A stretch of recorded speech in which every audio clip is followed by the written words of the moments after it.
Whatever. Nobody cares Nobody anyways. cares. Nobody cares. This is the B Team intro song. Ow, that was my foot. All right, everybody. Well, welcome. I have had a hell of a week. I'm here with my co-defendants, Million, Maisie, the one and only Riley. Who are you? I'm a nobody, and nobody cares, and that's fine. I have been called Garrett once or twice. We're going to go over some topics, some stuff that came up this week. Before that, however, please feel free to check us out at Apple Podcasts. I think that's a thing. B Team Tattoo Podcast. YouTube, _B Team Tattoo Podcast. If you have any input, any comments, concerns, you want to tell us to fuck off, because this one is kind of heated, it's bteamtattoo.podcast@gmail.com. Without any further ado, watch me commit career suicide. For the starters, this last week, we had one of our artists, his cousin came in for a tattoo. He got a police shield because his father was in the police force. He was very proud of his dad. He posted this tattoo, and it was a very nice, clean tattoo. But all of a sudden, we started getting heat for it. Bootlickers and all of this shit. The thing is he did a tattoo for a client of his. The client wanted a police badge, his father's specific police badge. And for the internet to have such a big fucking mouth and so much to say. You know, we advertise our shop as a safe space for all. And I mean that. I mean that as well for the judge, the jury, the lawyer, the villain, the criminal, the mother that's sitting there with her son, the police officer, everybody. I don't care what religion, creed, gender associate. I don't give a fuck what you do. We are in the business of selling a tattoo.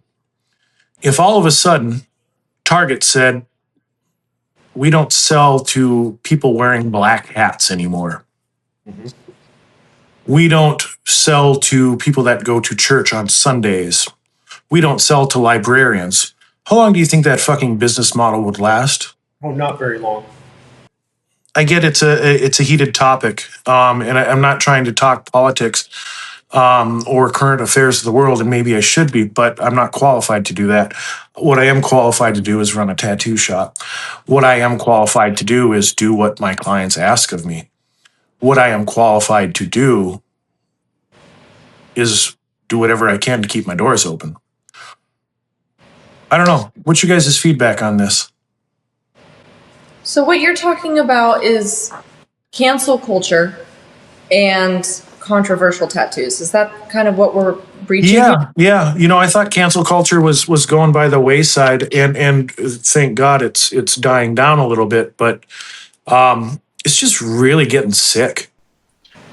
There's still so many people out there that want everyone else to pick a side and advertise that side to whatever ends.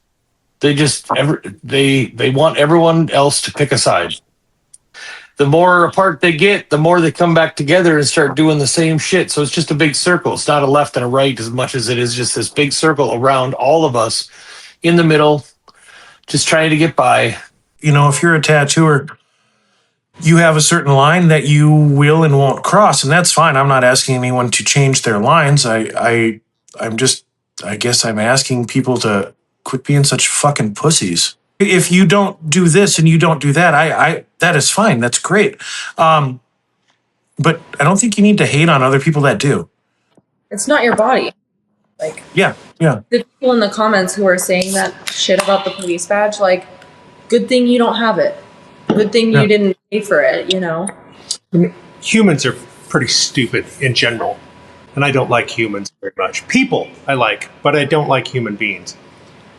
I find it interesting, the topic, when a conversation like this comes up, it splits into 20 different things.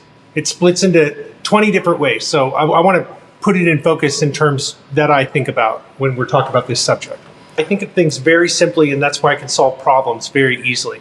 This is about people's immaturity. They're not thinking about this person that got the tattoo. They're not thinking about the context of it. They're not thinking about your shop, Garrett. They're not thinking about the neighborhood that you support. They're not thinking about the 20 people that work for you or the taxes you pay. They're not thinking about your family, your kids, your dogs. They don't care about any of that because they're immature people that can't control themselves. You can't control that. None of us can control that. We can't control how other people act. What you can do is fall back to what I was talking about. You can keep working on your neighborhood. You can keep working on your business. You can keep tattooing. You can keep supporting the 20 people that work for you. You can keep paying taxes and build parks and fill potholes. You can keep doing that. So don't get too bent out of shape. Tomorrow it'll just be some other problem, some other thing. If they're not a good person, I've got to do the Riley here. Fuck them. Fuck them. You know, until they're standing in front of you and they're willing to say what they're willing to say, they don't exist. But that's the way this world is now, guys. Get used to it. They're going to tear apart anybody wearing purple pants tomorrow or the wrong glasses or whatever the hell it is. I'm wearing purple pants.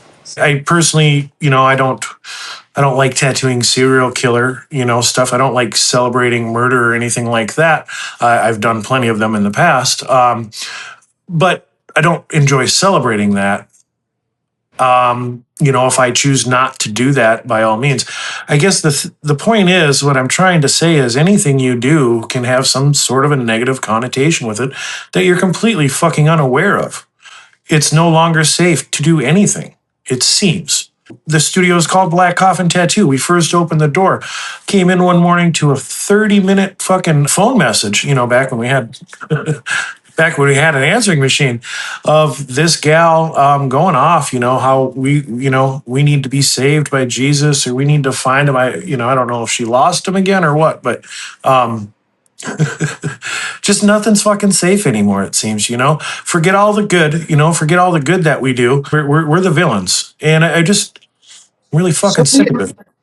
Yeah. So be it. So we're the villains. We're the bad guys. We're just people that are tattooing, trying to get through life. And if you want to make me the bad guy, there's nothing I can do to stop that. Maybe I should quit being a pussy. You've got to be the best person you can be every fucking day, every minute, every hour. Have clean hands and go on. Go forward. These people's opinion means nothing. It doesn't matter. And you shouldn't get involved in whatever they're talking about. It has no relevance to your life or your business. I get defensive for my clients. I don't care if you talk shit about my work, but I do. I can't help it. I get defensive that my clients are having shit talked about them because they got a Lord of the Rings tattoo or something like that. It's like they've got what they fucking wanted. What I don't like seeing, or what I don't like the idea of, is like my client being like, oh my gosh, my tattoo artist posted my tattoo. I'm so like excited about this piece. And then going and seeing the comments, and it's a bunch of people that are like making it to be some sort of thing that it's not. Like, that really upsets me. I have a hard time knowing how to mitigate that and like lessen the blow. I will say that, the only people that are watching this podcast are probably fellow tattoo artists, or like maybe my dad. 3 people and your dad. Yeah. If there is anyone watching that's a client, just keep in mind that it's not on your body. You did not pay to have that work done. And so if you don't like it, don't get it. Other than that, it's not really your business what someone 2,000 miles away chose to like put on themselves, Absolutely. How you react and how you carry yourself, it shows the level of intelligence that you have. Million, what's your favorite color? Brown. Wrong. It's not brown. Your favorite color is orange. I asked you a very simple question and you got it wrong. And I'm telling everybody, brown. Everybody knows orange is the best color. You gave a very honest answer that was very simple and very plain and very complete. I just simply said, you're wrong and I hate you and you're just wrong and everybody knows you're wrong. You've got to just get used to it. I'm trying to understand, if you're a tattoo artist, if you're an artist and you're producing art, especially commercially, you have to understand there's going to be the 80-20 rule every day of the week. There's going to be a certain amount of people that criticize it, don't like it, or going to compare it to something that's not comparable. That's the business that we're in. You have to be open to that criticism if you're going to be an artist, especially a commercial one. You have no choice. It's the way that they do it that provokes a reaction that, let's be honest, that's the kind of shit that we try to go to sleep at night and we sit there and we think about it and we fucking stew and we go crazy.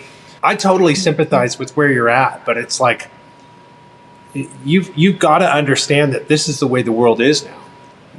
Being a tattoo shop owner or a tattoo artist or whatever your capacity is out here, you understand that's not your identity, right? It's just a fucking job that you do. That's not who you are. You can't be summed up that way. At least it shouldn't be. I'm not that shallow, and you shouldn't be either. Just because I work at McDonald's doesn't mean that I'm responsible for heart failure or obesity. For example, Chick-fil-A is known to be like a more right-sided company or whatever. Like apparently the founder of Chick-fil-A is not like pro-gay or something like that. And there was like this massive like stigmatism. I know, it's fucking good ass chicken. But there's this crazy like slander on Chick-fil-A that like everybody that works there is like hateful. And it's just like, you can't put My mom's homophobic. I still eat her food. There you go. You bring a really good point up. Again, for anyone watching, we're not talking politics. We're not saying who to support, who not to support. What we're saying is the guy flipping the burger or flipping the Chick-fil-A, maybe he's not the bad guy. You know, don't take it out on him. Everyone gets tattooed now. Everybody. So there's no way that you're not going to cross those lines sometimes. You're going to have tattoos that some people hate and other people love, and it's going to provoke responses. In a way, what you're doing, you know, Garrett, I want to put this in a different light. In a way, you guys posting up that tattoo innocently because you were proud of the tattoo, and it provoking a response from these people that was strong enough that they said whatever they said, and lines were chosen, and people unliked or unfollowed or whatever. I'm very proud of that in a certain way. Like, you provoked an emotional response through art, and that's what art's all about. If you see something beautiful in art, it can make you smile, it can make you cry, it provokes an emotional response. In this case, maybe a negative reaction for some people, but in other people, I bet you there's people out there that dug in. They're doing the same thing. They're doing the same thing you're doing. They said, well, that's not fair, and look at all the different margins here, and on and on and on. But in a way, how powerful is that with art and tattooing that happened? It's a very powerful thing. You got to be careful with it. I've got a question. I know that in this instance, the comment that I saw was somebody who had DM'd the shop or the artist privately to express their grievances.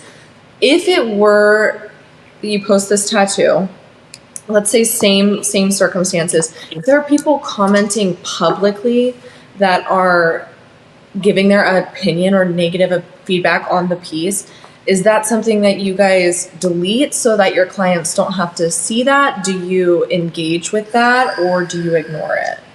I'm home to 20 people. 21 people call this home. 21 families work under my guidance here. I have to be worried about them. The short answer is I deleted it. No, I did not interact with these two people. They both were blocked. I just don't need future interactions like that. Those people are not supporters of my business. I don't need them. Oh, I wasn't listening. What? No, I'm joking. I'm joking. That's good, right? You can't argue with crazy. You can't reason with drugs. You can't do it. So why are you? You know, I agree. Just take it down, take it off the wall, and move forward.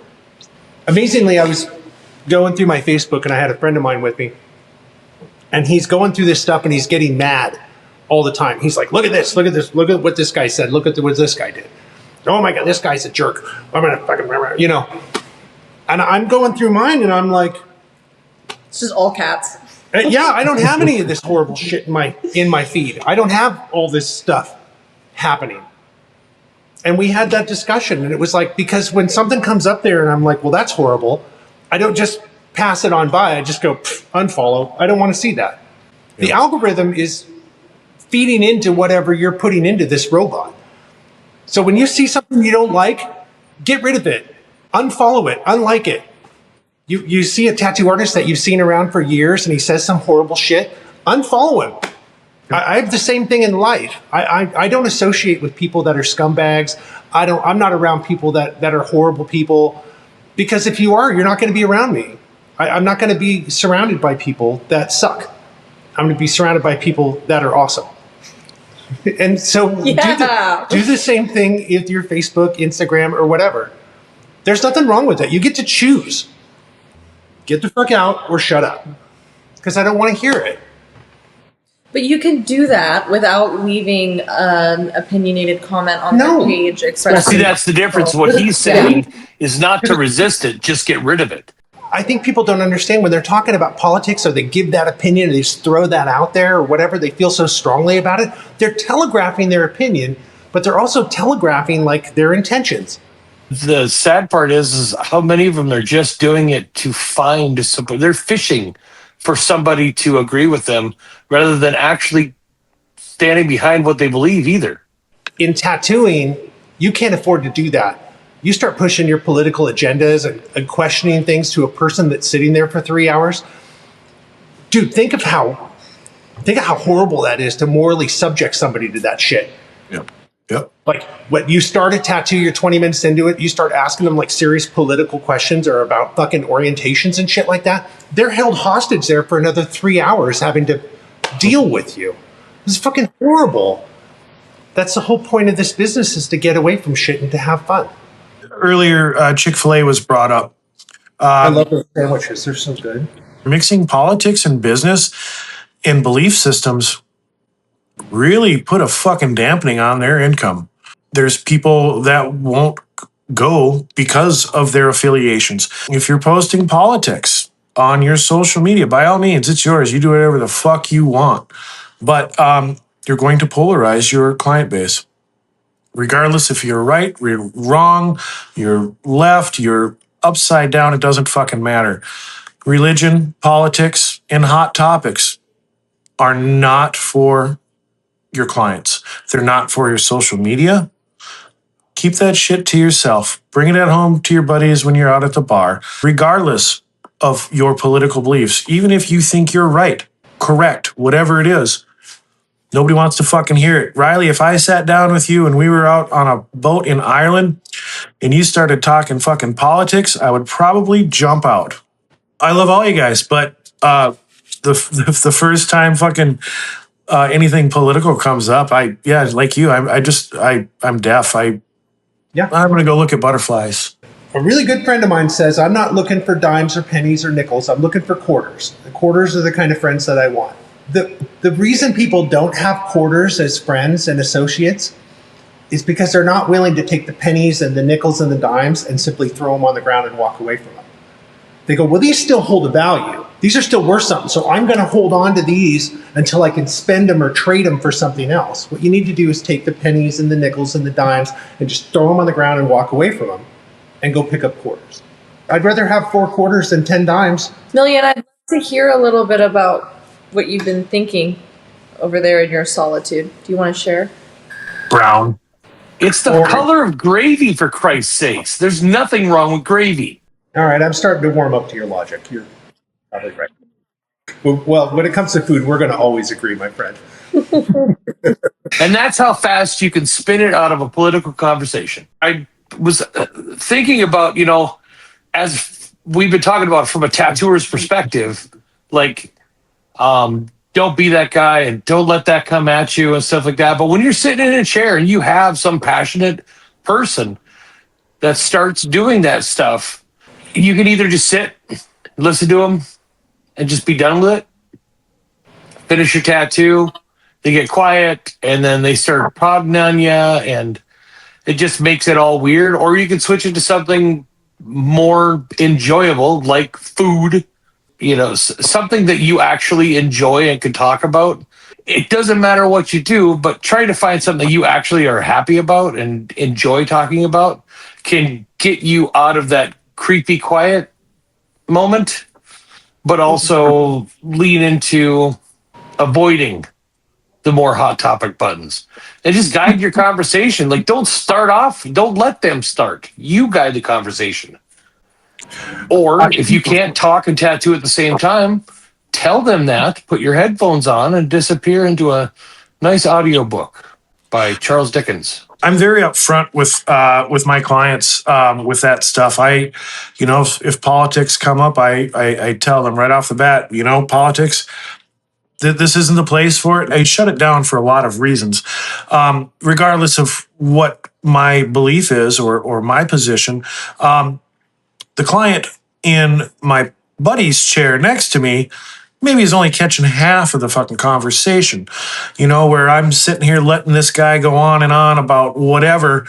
And the next client, a booth over, is not picking up that he's not picking up my vibes, like trying to shut this dude up or whatever.